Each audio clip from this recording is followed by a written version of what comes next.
So the other day, I got a comment on the last episode, What Happened to the Car Community, that caught my attention.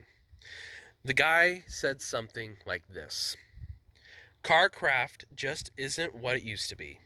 Standards are dropping, people are doing rattle can spray jobs and calling it a restoration. Nobody builds for craftsmanship anymore. It's all about going viral, all about the algorithm. Now, look, I get where the frustration comes from. You look around today and it feels like everyone's chasing the next viral build or trending style. But here's the thing, I don't think that's the whole story.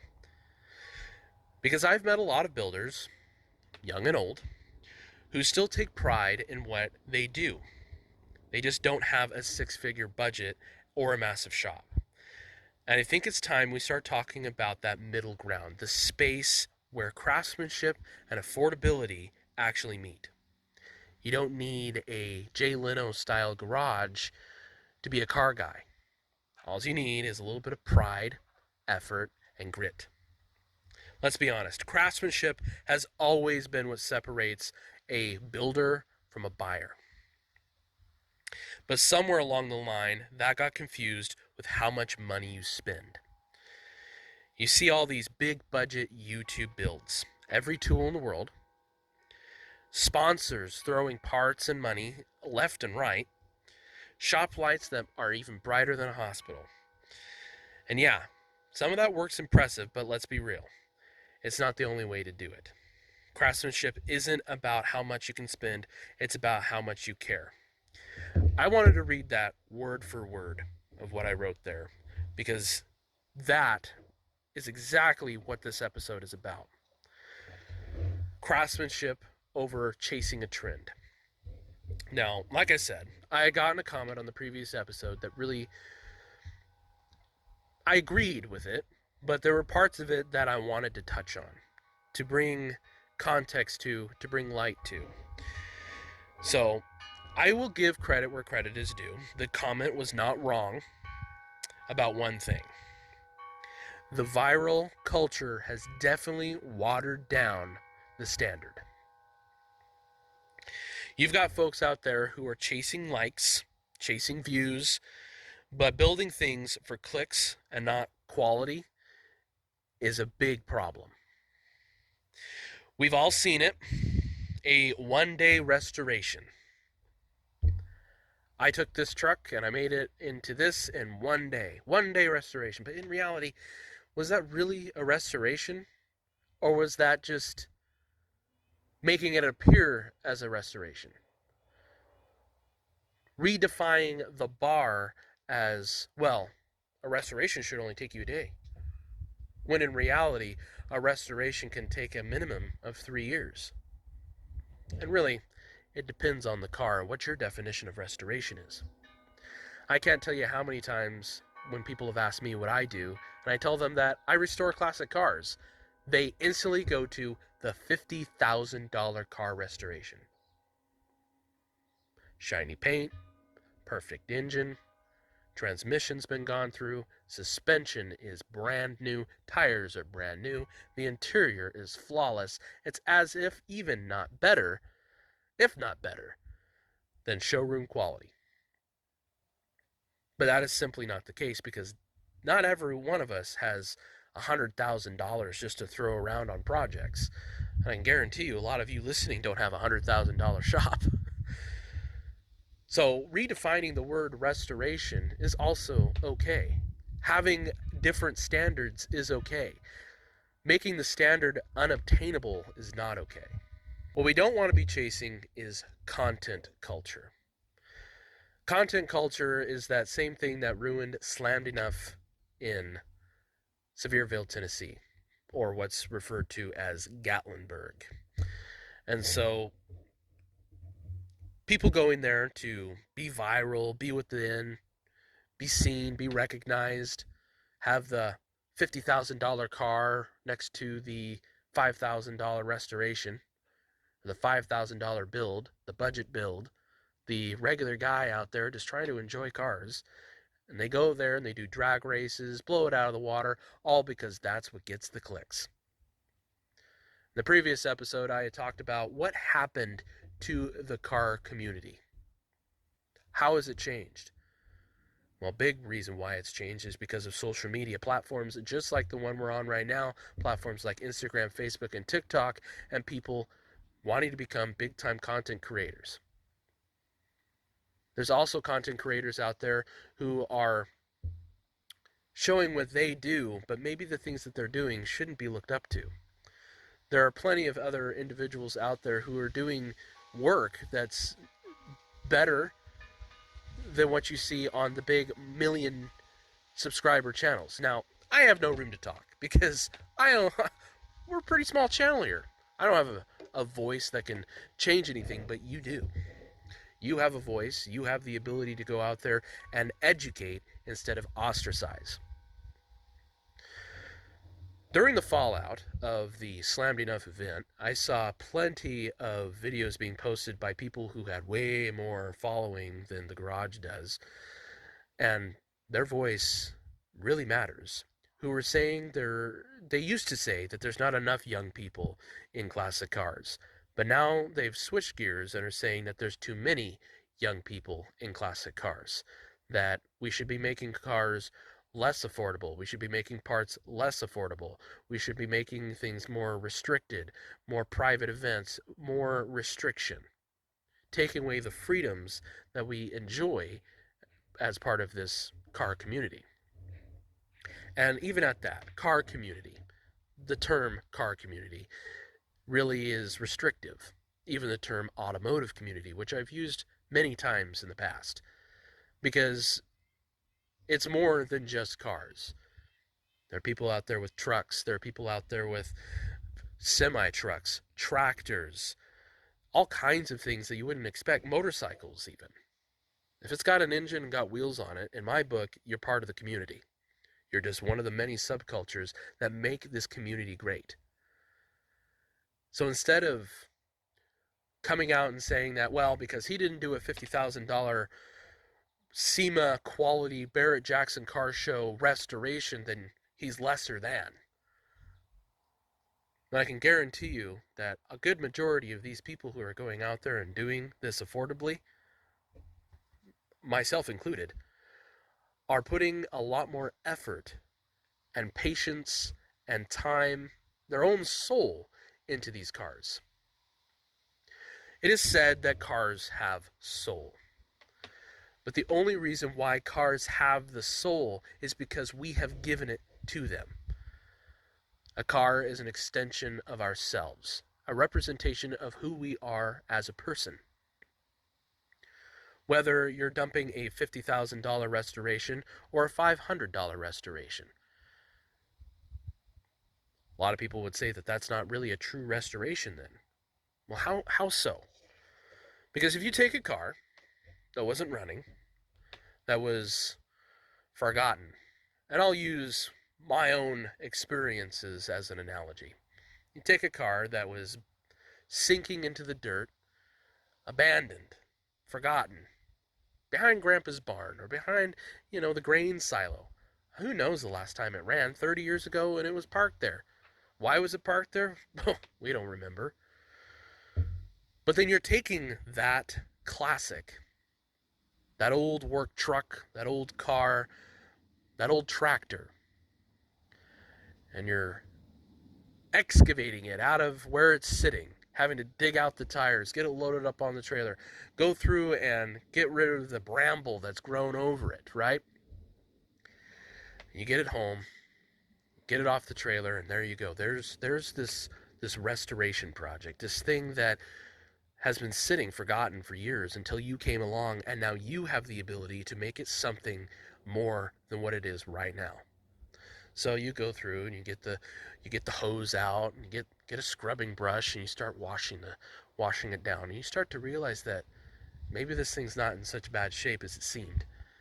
So you take the time and the effort, the weeks, maybe even months, depending on your time schedule, to bring back the paint color, the original patina, to shine it up, to make it look better than it was before. Therefore, you have gone through and done a restoration on something that was there before, something that was old. You have restored it from being what it was, faded out, covered in dust, mud, moss, scorched, sun-baked, what have you. And you've polished it, changed it. It's gone through a transformation period, and it's become better than it was before. Therefore, it was restored. You don't have it running yet, but you want to get it running. Yeah, maybe you should have gotten it running first before you made it shiny, but heck, who wants to work on something messy, right? So it's all cleaned up.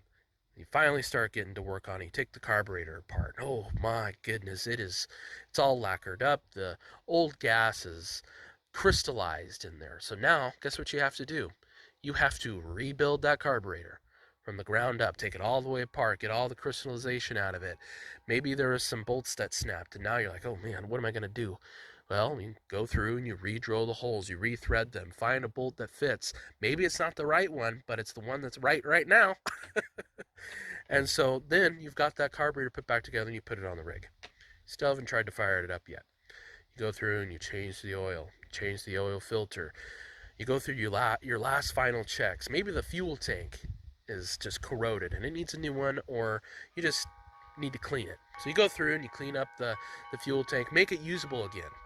You fill it with gas, you pull the choke, you turn the key, and you fire it up for the first time in 30 years. Whatever you're working on now no longer looks anywhere close to what it looked like when you first brought it home.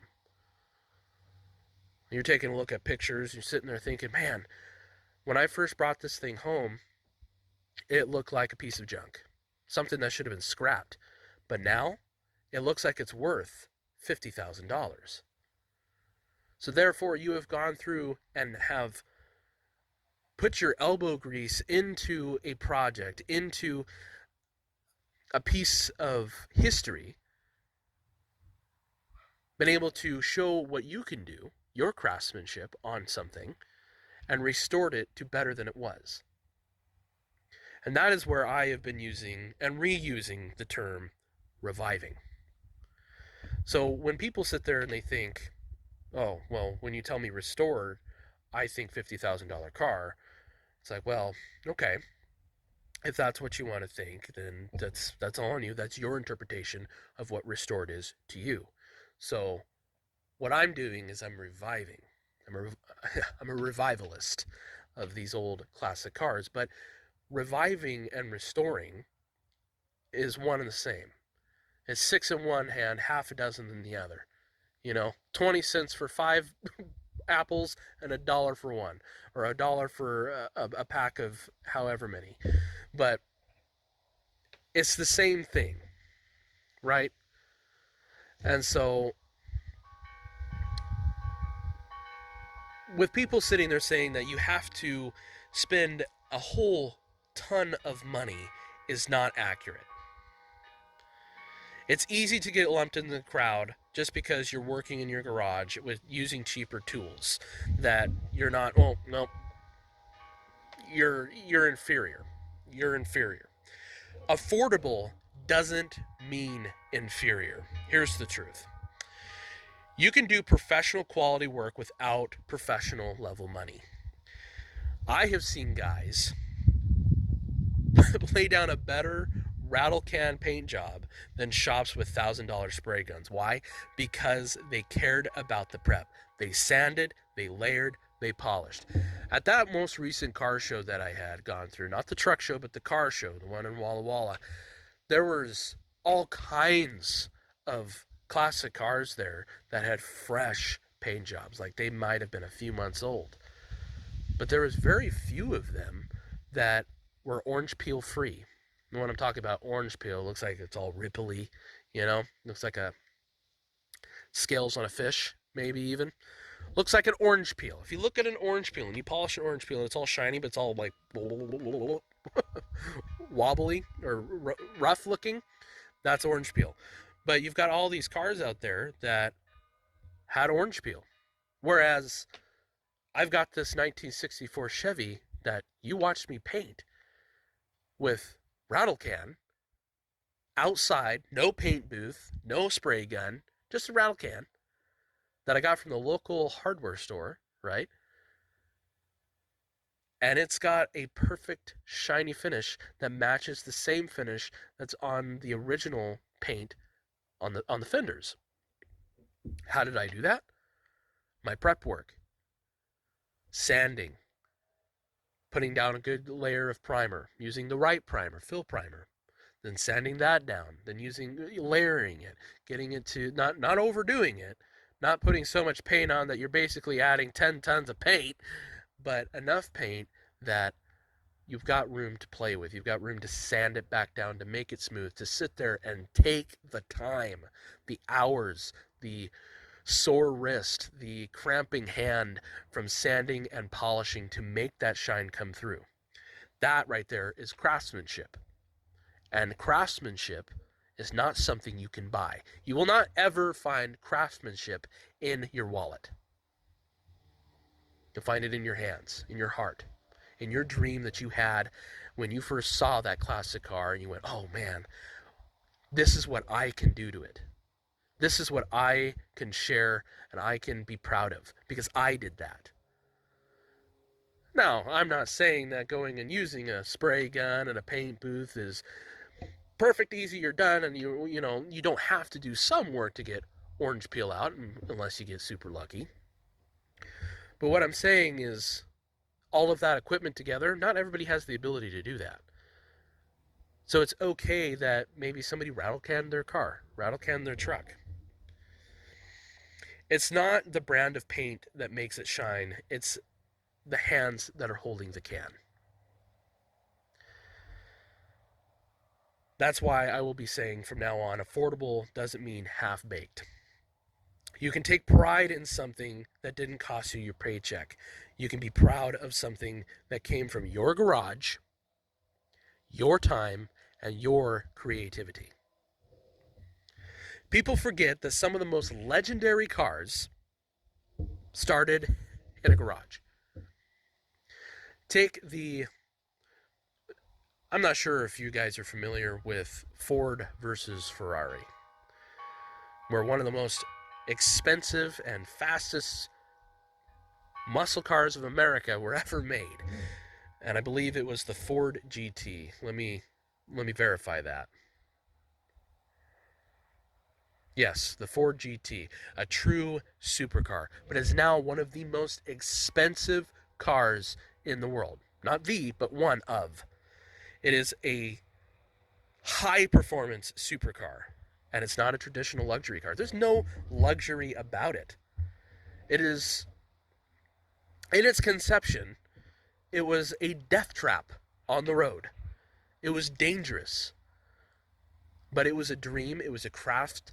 It was something that was born out of nothing and became one of the best cars and became an automotive legend. It's a legend now. It's a legend. But it wasn't born out of money. Of course, money was used to make it happen, but it was born out of passion.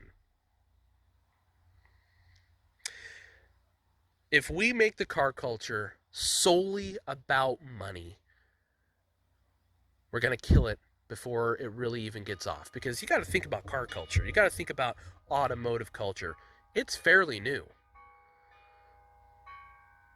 We're in 2020 right now. The 2020s.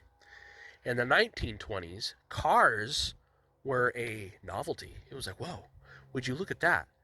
Before then, we had the 1914 Model A, Model Ts. That was like, I don't know if you guys have ever seen the camera, like the what people used to do when they would see a camera back in those days, and they stare at it like they're staring through a window of time, which they exactly are. Like, I don't know if you're in the year 2148 and you're watching and listening to this, but right now, see what I mean? Back then, there was no car culture, there was no car community, it was just a car, and now we have that car community, and it's new. It's very new. Got to remember, classic cars were just used old cars that were pretty affordable to pick up and pretty cheap to maintain and fix. And as time has gone on, I mean, you go and look at a 1996 Jeep Cherokee. They made it's the first true SUV. They made over 1 million of them. It was one of the most favorite cars for American day-to-day drivers, for the working class. But it's also a renowned 4x4 and now a collector vehicle. Especially the two-door versions. The two-door Laredo is a collector vehicle now.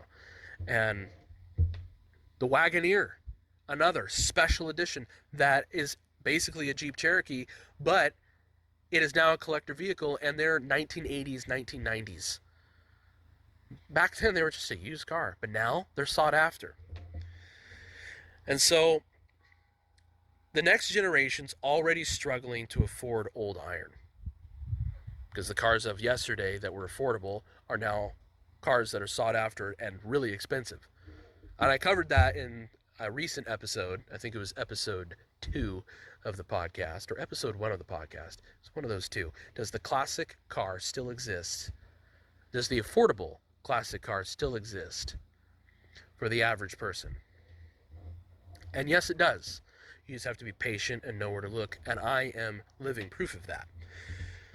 But so, like I said, the next generation's already struggling to afford old iron. Tools, even, are getting more expensive. I mean, I remember when you used to be able to go to Harbor Freight. Harbor Freight, yeah, it had its own, like, oh, you're getting a Harbor Freight tool. But they were good tools. They weren't bad. And now people have figured out how good Harbor Freight tools are and how decent they are and how much more affordable they are in comparison to Matco, Snap-on, the Snap-on knockoff. Oh shoot, I can't remember what it is. It's blue something or other. I'm sure you guys can type down in the comments what that is. It's totally skipping my head right now. But those tools are made in Taiwan, just like a lot of Harbor Freight tools. But it's all because of the name. And it's like Carlisle, Napa tools. They're expensive as well.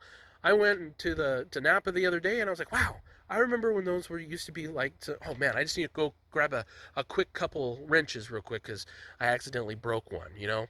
But now you can't do that anymore. Husky tools as well. The Home Depot brand of tools. Milwaukee tools. Everything. Craftsman tools.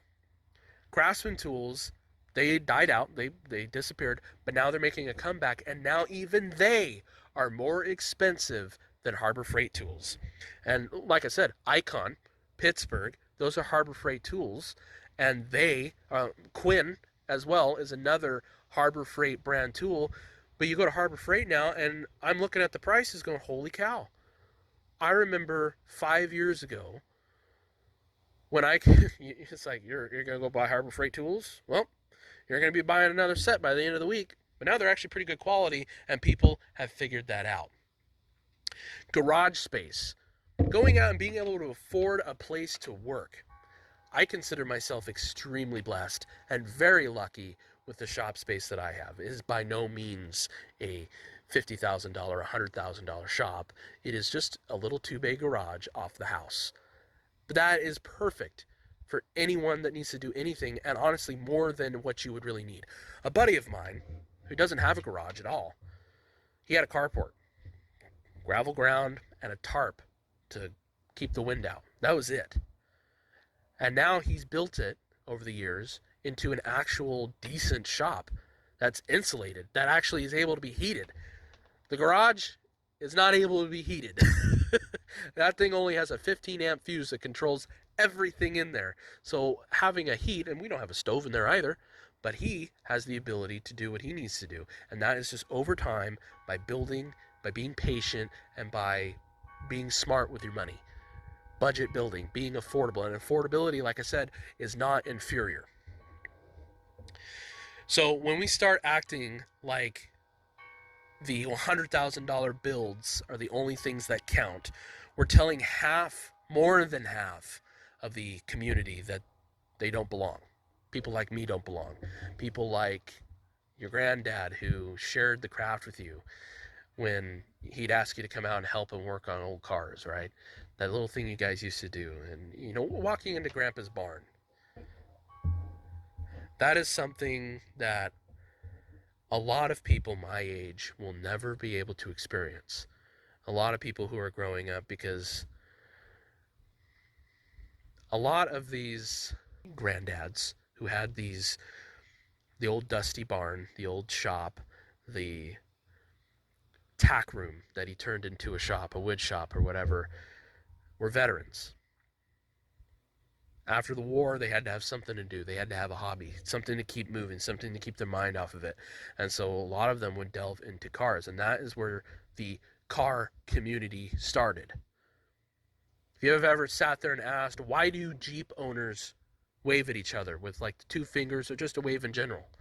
That all started after World War II, when the guys came back home. Some of them decided to keep their Jeeps and were able to keep their Jeeps.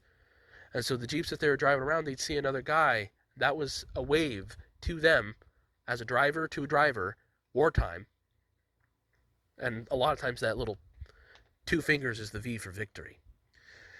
And so that's where a community, a car community, truly got rooted in. Deep root community that still exists today. Now that community has changed exponentially.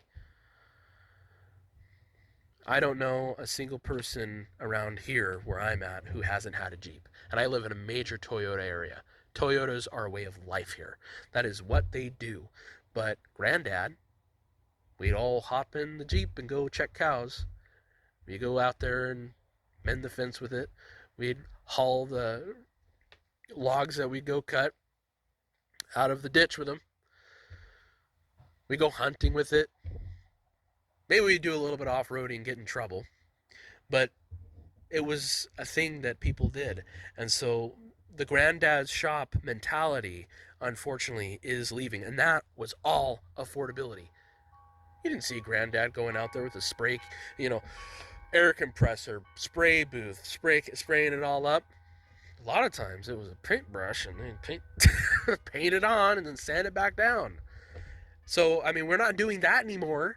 We've got technology now, which is using a rattle can paint job. And rattle can paint jobs are not bad. And that affordability is not bad. There's nothing wrong with that. It's like there's a way to lower a car without having to spend money on a suspension. This is an old thing. You can't really do this today, but if you could, it might work. But what would end up happening is you get your oxyacetylene torch and you'd heat up the springs, coilover, this would only work on coilovers, heat up the coilover springs until the car started to sag down, right? And then once you got to the point where you wanted it, you'd stop heating it red hot, and that metal would cool, and there you go. You've now lowered your car. A very cheap and affordable way to lower a car, by the way. That's kind of how the Chevy is. The Chevy had the same situation happen with it. That's why it sits lower than stock, which honestly gives it a nice ride and a very cool style. But it's the wrong message to say and start acting that $50,000 to $100,000 cars are the only thing, or builds are the only thing that counts. It's the wrong message, because car culture is supposed to be inclusive.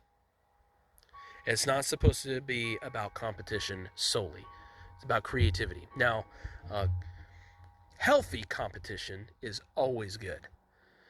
But this I'm better than you because I spent more money mentality is not good at all.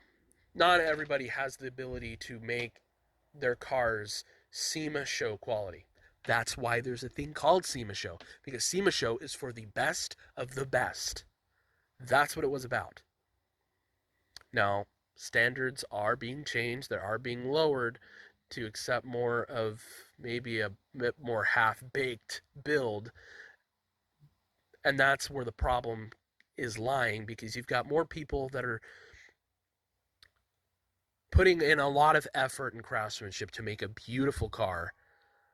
And then whatever that is, that half-baked Amazon rattle can, I don't know what in the heck, there's just no effort whatsoever in it coming to a show like that. That can be pretty well dang, so I go through and I go and work this hard and I've got this much money into it, but This over here, this jalopy is getting first place, but it's not about getting first place. But that's all. I'm just saying that's why there was things like SEMA Show, because that was the best of the best, to share off the best craftsmanship that there was, not who had the most views on a car, right? Who got the most subscribers from a car. I've seen a high school kid rebuild a carburetor in his driveway and light up with pride when it finally fired. I am that high school kid. I was that high school kid who was a gearhead, who would sit there and take something that wasn't running at all, take the carburetor apart, put it back together, and just see if it would start.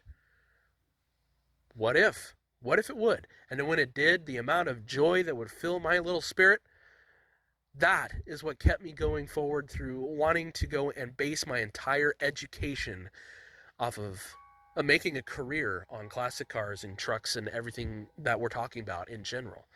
Because you couldn't get that by spending money. You know, a lot of people get a high off of spending money because they can flaunt their stuff around and show, oh, look at me, I've got the new Porsche 911 Turbo, whatever. I've got a Knitseg, I'm cooler than you. Or I'm just I'm a farm kid, and I took Grandpa's old truck that's been sitting out in the pasture for 20 some years since I was born, and I got it running, and now I'm driving it back and forth to school. That's something I did. I didn't buy it. Granddad passed it down to me, and I remember him telling me stories about how when him and my parent would go out and they do this and do that, or they went and drove across this, and I had to ride in the middle, or like Volkswagens. Volkswagens is a grand example, because I don't know if I know anybody in the United States who hasn't ridden or had a parent or a grandparent who has ridden in a Volkswagen. And those stories where the entire family of five people, 2 parents and 3 children, would all stuff themselves in a little Volkswagen Bug and go drive across the country. Those are stories I get all the time when I drive my Bugs around. And so there's history there. There's a story there. And that right there, I feel like, is what really is the culture. And being able to bring these things back affordably just makes it so much better. The moment that matters is when you have that joy of doing something yourself. The craftsmanship in making the thing spark, to making the thing fire up, to making it look better than it was before is what really makes the world go round for car guys like me. I don't know how you guys feel. That was just kind of like my own little jaunt off. I do have a thing here that I want to get out to you, because I'm seeing the way things are going, and the change that is happening to the automotive community is going in a direction to where only the rich and famous will be able to have classic cars. So with that, let's talk about raising standards. Raising the bar without raising the budget. Number 1, like I said before, prep work. No matter what you're doing, painting, rebuilding, welding, 80% of quality comes from the prep. Comes from how much you put into it before you reach your finished product. So I'm going to go off topic a little bit here. Well, on topic, but on a segue again. Built, not bought. That has a lot of different definitions for a lot of different people. So when I think of built, not bought, I think of I've taken something that was stock, needed some serious repair, what have you. And I have taken the time, 3 years, 3 months, whatever time it might be, 10 years, who knows. True projects are never ever over. You keep finding stuff to add, you keep finding stuff that needs to be fixed, you keep finding ways to improve it. And so you've got this building section here, and then you have your finished product that's built, not bought. Whereas other people, they will go out and go, well, I bought the car, it was stock, and I paid for all the parts, and then I paid somebody else to put all the parts on. So I didn't buy the car like that. I had to have it built. So therefore, it's built, not bought. But in reality, that's more of bought instead of built because you didn't actually do the work. It is so important to do the work yourself because that is where you get the respect for the vehicle. I can't tell you how many times I see people that are given things and there's no respect for it. They'll go out and thrash on it, trash it, and I don't care. I didn't have to pay for it. I was just given it. I didn't build it. Oh, I broke it. Yeah, I've got plenty of money. I can fix it. I can just have somebody fix it for me. That's the wrong mentality. It's about having respect for the machine, and that is what we're losing right now. The car culture is dwindling away because society is trying to turn cars into just a tool. I can't tell you how many times I come across comments where people are like, I don't know why you're getting so upset, all bent out of shape over a car. All it is a tool to get from A to B. If that's what you think a car is, then I'm sad that you have not experienced what I've been able to experience. And I can only hope by what I'm doing here that maybe I can share why I love classic cars, why I love cars in general. It doesn't matter if it's a classic one. I like JDM cars. I think they are super neat. I'd love to build one, but I'd have my own classic twist on it. I'd probably build mine out of a classic Volkswagen because I saw one and I thought it was just super cool. And I've got ample amounts of buddies who are into drift cars. But the amount of craftsmanship that they're putting into this, the amount of thought process of, well, I have to have this roll cage set up like this because if I don't have it set up like that, I can't fit this in here and I have to be able to fit that. And then, there's a little personality things that they put in there. A lot of anime stickers. If you've ever been in anywhere near drift stance or any of those kind of lowered cars, there's always some kind of Japanese influence. Obviously, since they're JDM. JDM stands for Japanese Domestic Market. So you've got that. But I have an appreciation for that. And having an appreciation for multiple different kinds of cars is 100% okay. And so you need to have that respect. You need to build it. You need to put it together yourself. You need to know every nook and cranny, every bolt, every little bit. It's like if you have to change your own oil, instead of just taking it to the dealership or to Jiffy Lube or Walmart and having someone else change your oil, if you change your oil, you're going to be thinking about that a little bit more. You're going to be, well, I probably shouldn't do this and this and this because I haven't changed my oil in a while and I don't want to hurt my engine, because if I don't change my oil, I'm going to add more wear and tear to my engine, which is going to lessen the life of my car. If you've ever had to replace your own brakes, you sit there and you go through the effort of replacing your brakes and you find out, well, shoot, now I got to replace the wheel bearing because the wheel bearing was loose. And then before you know it, you're tearing into something and you're replacing all these parts. But then at the end of the day, you're driving, or end of however long it takes you, you're driving the car, you think in your head, you can see, you can visualize what you've done, where things are at, how things are sitting, and almost envision and anticipate the wear, how long it's going to take. So raising standards, I'm all for that. But here's how you do it without raising your spending. Now, I'm skipping right over that because I will continue to talk about built not bought forever. We probably make a whole other episode on it. But I gotten through number one, the prep work. No matter what you're doing, 80% comes from the prep. Number two is patience. Don't rush. Rushing ruins craftsmanship. You've got your car. You're doing the built not bought thing. See, right back to it. Like I said, we could probably make an entire episode just on built not bought itself. But if you rush what you're doing, you're going to make mistakes.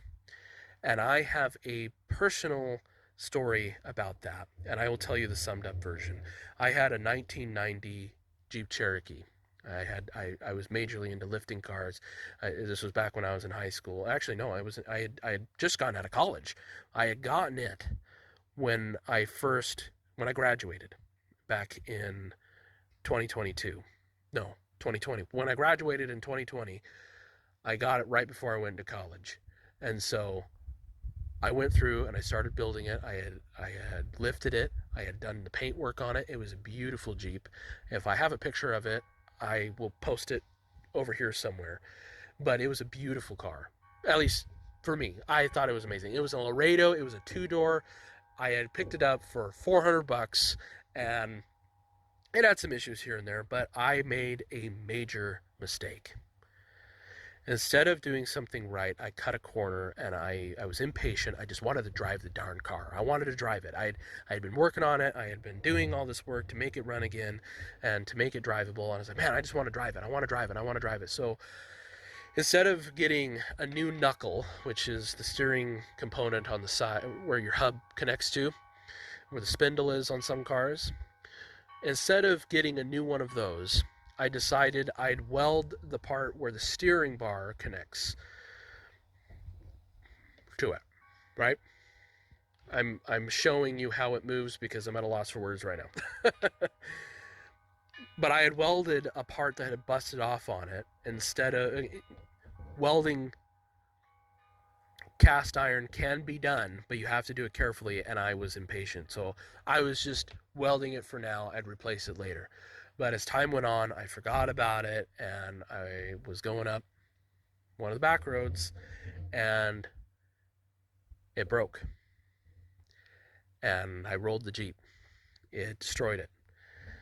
And that right there is what happens when you rush. It ruins craftsmanship. So all of that work I had put into the car was gone. Completely gone.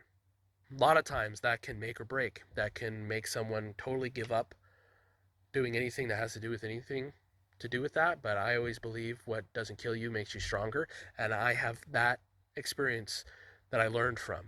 And now I'm passing on that knowledge. If you've ever done something to cut a corner, stop right now. Go back. Fix it right. Find the affordable option. I get that. But sometimes you do have to spend some money to save yourself in the long run. And so number 2 is patience. And honestly, patience should be on its own scale because you have to have patience. Number 3, take pride even if nobody's watching. Nobody's going to see the little scuff that you made. Nobody's going to see this bad spot. They're going to see a perfect car. While you're seeing all the imperfections, they're going to be looking at it going, wow. So just take pride in it. Take pride in what you've done, because odds are people are looking at it and they're going, holy cow, that's amazing. While you're sitting there going, oh my God, don't look at it. You might not be filming it for YouTube, but you know what you did. And that pride shows in the result. That's how you raise the bar without raising your budget. At the end of the day, this isn't a rich guy's hobby. It's a working man's craft. You don't need a paint booth, a camera crew, or 10 grand in chrome and a real car to be a real car guy. You need love for the machine and the willingness to do things right, even when nobody's watching. So yeah, standards do matter. Craftsmanship matters. But money doesn't define either of those. Because a clean rattle can job done right still beats a lazy spray gun job. I will always stand by that, because I have seen some jobs that are just... I get made fun of for doing spray can work while their paint booth work has orange peel and runs, and just, it doesn't look good, right? But I took the time because I knew I was using spray can. I needed to be a bit more careful. I needed more prep work. I needed more work at the end to make it look the way it does and how nice it looks. But I'm going to cut this episode short because I just want you to really think about affordability versus flash. Craftsmanship, taking your time, being patient, and dogging on people's builds because they just didn't have much money as you did. That's not cool. That's not cool at all. We're about a community here. We're about sharing a craft. We're about sharing what we can do together as a community. And maybe one guy's build isn't as good as the other guy's build, but maybe that's what they could do with what they had. That's as good as they could provide with the position that they were in. And it's the effort that counts, not how much money it can be sold for. And there's flippers out there that buy and flip, and they have it has to be like this. Nope, it has to be like this. But in reality, it's all about what makes you happy. Do you get joy when you hop behind the wheel? You go and drive around, get joy when you come and see it? Yeah, there's things that you still want to fix and get done, but there's also the joy in what can happen next with it. And there's nothing that's going to hurt you than gaining more knowledge. The mistakes you make, the wins you have, the setbacks, they're all just adding more tools to your toolbox. And on that note, I want to thank you all for tuning into the TGR Podcast today and for sticking around, sitting back and having a chat. I want you guys to put your thoughts in the comments below. New topic ideas in the comments below as well. I give you the ability to direct the TGR Podcast. Unlike any other podcast that's out there who are completely scripted, wow, I had a cheat sheet. You have the ability to direct the show. So put topic ideas down in the comments below, and I will go through and research them, and we'll talk about them right here. So try to keep them automotive related, but wherever the conversation takes us is wherever the conversation takes us, because after all, this is shop talk, and whatever we talk about in the garage stays in the garage, right? I'm kidding. Anyway, I will see you all right back here at the garage in the next video, where maybe we'll be working on some new projects and we'll be checking out how well we can get things done. Make sure you like and subscribe, and I will see you all right back here at the garage in the next video. Thanks for watching.